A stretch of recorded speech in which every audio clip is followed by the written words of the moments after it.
Hello, everybody. I'm a practicing therapist and a doctoral student of psychology.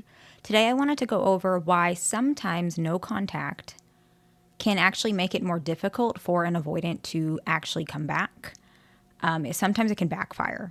And I'm going to explain why sometimes that may be. Now, it's not always the case. Sometimes it works depending on what you guys want. I don't think it's always like a surefire thing. A lot of people think no contact is the best option for somebody to come back, or it's the best option for them to kind of learn some of their mistakes by you not being there so that they can return and change.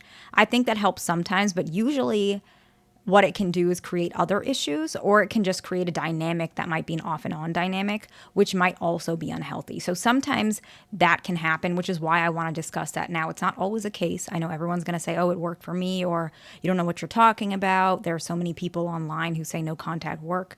I'm just explaining it from my perspective as a therapist, a doctoral student, and someone who literally practices. Like I don't know where you guys are getting your information from, and I appreciate that. But I guess every person has a different perspective. So this is just mine. I'm not necessarily saying this is right or wrong, but I am telling you there's definitely some validity to what I'm saying. I see it.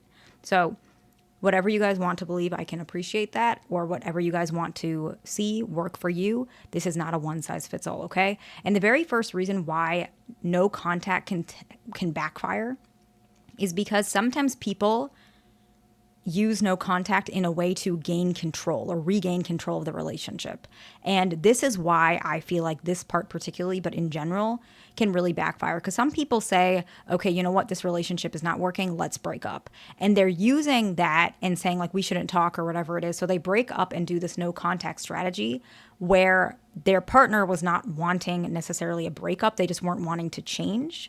Does that make sense? So they use a no contact as a strategy to make their partner change instead of accept their partner and slowly watch the change or process the change together as a couple. And the reason why this backfires is because you're cutting off contact. So let me put it in this way. Many people believe, which could be true, that by cutting off contact with an avoidant, it will help them yearn for you or desire you. And that there's some truth to that, depending, but not necessarily, especially if you want a really long-term and healthy relationship. This might not always be the strategy for you. I do think there is some truth to it, but I don't think it can actually help heal each other. And what actually ends up happening is you get like a repeated sense of novelty by coming back together or reintroducing the relationship anew instead of learning to have conflict resolution skills. So this is a common reason why people go no contact, where they initiate no contact, let's say the non-avoidant partner, because they want their avoidant partner to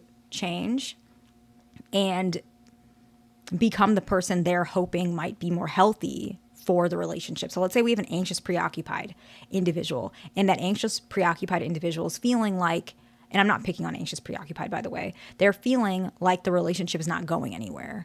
And they feel like this is not the situation where they feel this will lead to, let's say, marriage or connection or love.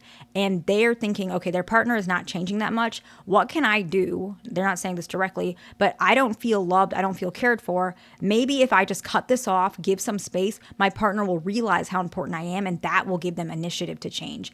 And that doesn't always work. Actually, what ends up happening is your partner, the avoidant, might feel more rejected, more likely to not want to come back, or they may think you have control issues, or you don't mean it, or you're not honest with how you really feel. And this may actually make them feel less likely to want to connect or commit. The next one is by creating a sense of uncertainty, the avoidant actually feels very unsafe and less likely to open up. So when you're creating the sense of uncertainty, this no contact or cutting them off entirely, and not giving them explanation of what's happening, they may actually feel like they didn't deserve this, or they didn't get their side of explanation. And they may feel like this is a sign of your emotional instability, and they may feel unsafe or less likely to open up because of that. And when I particularly mean no contact, I'm saying it from the context of, which I explained a couple times, but I know a lot of people are going to ask this like so many times in the comments. So I'm just trying to address it throughout. I'm not saying that if your partner broke up that you like the avoidant partner breaks up, you want space from them, they want space from you, because the relationship in of itself is already practically broken. I understand if you don't want to contact each other then, because you're probably trying to break up. But if you're trying to get back together, and you are using this as a strategy to make them change, and you are the one who initiated the breakup, that might not necessarily be the best option because of what I'm listing, okay? And the next one is avoidance might feel uncomfortable when they feel like you're trying to control an outcome. That makes them feel very suffocated because avoidant individuals prefer, not all the time, but a lot of them prefer that relationships have an option of leaving, honestly. But I know I'm not saying that you guys are stopping them from leaving, but it's almost like they want to know that they're allowed to leave and they're allowed to be themselves without having punishment.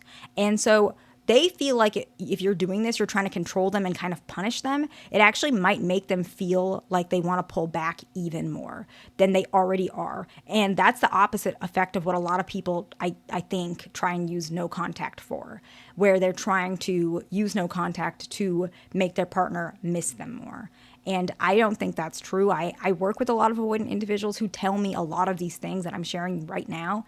They openly admit this in therapy. Like they feel, and there's a lot of avoidants kind of know you're doing it. Like it's not like avoidants are like allergic to the internet, even though a lot of them are not very interested in social media as much as maybe other attachment styles, but some of them know the no contact strategy and things like that, and that just makes them even more annoyed and frustrated, okay? The next one is they might feel it comes across as immature, and they may feel like they lack confidence in you to be able to communicate, and they feel like you lack confidence in them to communicate, which maybe you do, and they are feeling that the relationship in of itself is not direct. They feel like being no contact or choosing to be no contact for the sake of changing each other. They feel like that becomes indirect and not learning to compromise. And some avoidant individuals want to compromise, but they just are slow to it. But that doesn't necessarily mean they expect that you're going to be a certain way right away. Some of them are like that, but it's usually if they're really not willing for the relationship. But if you guys have been together for some amount of time and you're frustrated by their lack of commitment or their lack of change, and then you break up with them and then you go no contact, or you say you're trying to create the strategy, they might also feel like it's like a game, like you're playing some sort of games instead of learning to compromise and say, okay, I'm going to hear my partner's side and they're going to hear my side. It's almost like in their mind, they feel like you're doing like a my way or no way at all type thing. And that can make them feel uncomfortable, especially because a lot of avoidants are like that. And if they're trying to change, they will feel like, okay, if you're allowed to do that, how come I'm not allowed to do that? You're allowed to say my way or the highway, but I can't do that, right? Because a lot of avoidants are trying to change, especially if you guys are in a relationship for a long time. They probably have put a lot of effort to not do what you just did. And if you do it, it makes them feel like, okay, what's the point of me doing any of this? Why should I even stay with you, right? You're saying, okay, if you don't do what I want, then we're cutting contact. I don't want to see you, right? Until you get better, until you heal. That makes them feel pretty frustrated because it makes them feel like, okay, so you're allowed to do whatever you want, but I'm not allowed to do what I want. And I know you guys feel that way about avoidance as well. It just works both ways, right? That's why relationships can be challenging.